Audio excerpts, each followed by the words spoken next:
சென்னை பல்கலைக்கழகத்தில் மாணவர் ஆசிரியரிடையே தொடர் மோதல் சம்பவங்கள் நிகழ்ந்த வண்ணமாக உள்ளன. இதற்கு காரணம் யார்? அரசியல் கட்சிகளின் தலையீடு உள்ளதா? தேர்தல் நேரத்தில் நூற்றாண்டு பழமை மிக்க பல்கலைக்கழகம் அரசியலாக்கப்படுகிறதா என்பதை விளக்குகிறது இந்த செய்தி தொகுப்பு. நூற்றாண்டு பழமை மிக்க சென்னை பல்கலைக்கழகத்தில் மாணவர்கள் ஆசிரியர்களிடையே சாதிய மோதல் சம்பவங்கள் அதிகரித்து வருவதாக புகார் எழுந்துள்ளது. சமீபத்தில் பேராசிரியர் ஒருவரை மாணவர்கள் தாக்கிய சம்பவம் பெரும் போராட்டமாக வெடித்தது. கடந்த ஒரு மாதத்தில் மட்டும் சென்னை பல்கலைக்கழகத்தில் மாணவர் பேராசிரியர் மோதல் 5 முறை நிகழ்ந்துள்ளன. இதில் சாதி ரீதியான மோதல் சம்பவங்களே அதிகம் என்கின்றனர் பல்கலைக்கழக மாணவர்கள். பேசிக்கலி விசி வரவங்க அன்கரப்டாக இருந்தால் மட்டும்தான் எல்லா டிபார்ட்மெண்ட்டும் பயப்படுவாங்க. அது வரைக்கும் இன்னொன்று என்னென்னா, மெட்ராஸ் யூனிவர்சிட்டியில் லாபிங் இருக்குது. SC lobby, Brahmin lobby, other states lobby, இந்த மாதிரி அவங்க அவங்க இஷ்டத்துக்கு. இப்போ ஒரு தலித் ஸ்டூடெண்ட் தொட்டாங்கன்னா தலித் ப்ரொஃபஸர் இன்னொன்று லாபியை போய்ட்டு டச் பண்ணுறது, பிராமின் ஸ்டூடெண்ட் தொட்டாங்கன்னா அவங்க இன்னொன்று, இந்த மாதிரி மாற்றி அடிச்சுக்கிட்டோன்னா யாருமே உருப்பட மாட்டோம் என்னை பொறுத்த வரைக்கும். இந்த பிரச்சனைகளுக்கு காரணம் சங் பரிவார் மற்றும் இந்துத்துவ அமைப்புகளின் தூண்டுதலை என்கிறது மார்க்சிஸ்ட் கம்யூனிஸ்ட் கட்சி. இந்த மாதிரியான பல்கலைக்கழகத்தில் ஆளும் கட்சி என்ற முறையில் மத்தியில் ஆளக்கூடிய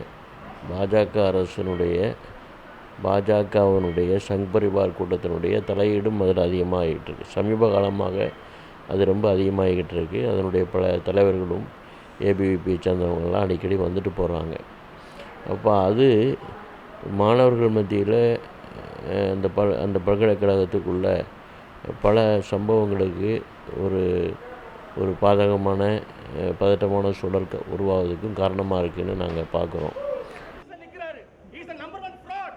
சென்னை பல்கலைக்கழகத்தில் நிலவும் பிரச்சனைகளுக்கும் இந்துத்துவ அமைப்புகளுக்கும் எந்த சம்பந்தமும் இல்லை என்கிறது சிவசேனா அமைப்பு. நாட்டினுடைய வடபகுதியிலே ஏபிவிபி பலமாக இருக்கிறது. அங்கிருக்கக்கூடிய கல்லூரிகளிலே பள்ளிகளிலெல்லாம் ஏபிவிபி இருக்கிறது. ஆர்எஸ்எஸ்னுடைய ஒரு மாணவர் அமைப்பாக இது இருக்கிறது என்ற ஒரே காரணத்திற்காக ஜாதி அமைப்புகள், இந்துக்களுக்கு எதிரான அமைப்புகள், தேசத்திற்கு எதிரான அமைப்புகள் இந்த மாணவர்களை தூண்டி விடுவதை சிவசேனா வன்மையாக கண்டிக்கிறது. அவர்கள் அந்த மாணவர்களை நல்வழிப்படுத்துவதற்காக சிவசேனா எத்தகைய உதவியும் செய்வதற்கு தயாராக இருக்கிறது. சென்னை பல்கலைக்கழகத்தில் துணைவேந்தர் பதவி காலியாக உள்ளதால் அதிகாரம் யார் கையில் என தெரியாமல் பல்கலைக்கழகம் குழப்பமான சூழலில் இயங்கி வருகிறது.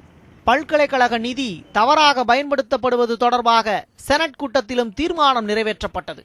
இந்நிலையில் மாணவர் ஆசிரியர் மீதான சாதி ரீதியான வன்முறை சம்பவங்களும் அரங்கேறி வருவது நூற்றாண்டு பழமை மிக்க பல்கலைக்கழகத்தின் தரத்தை கேள்விக்குறியாக்கி உள்ளது. பிரசாத், நியூஸ் 7 தமிழ், சென்னை.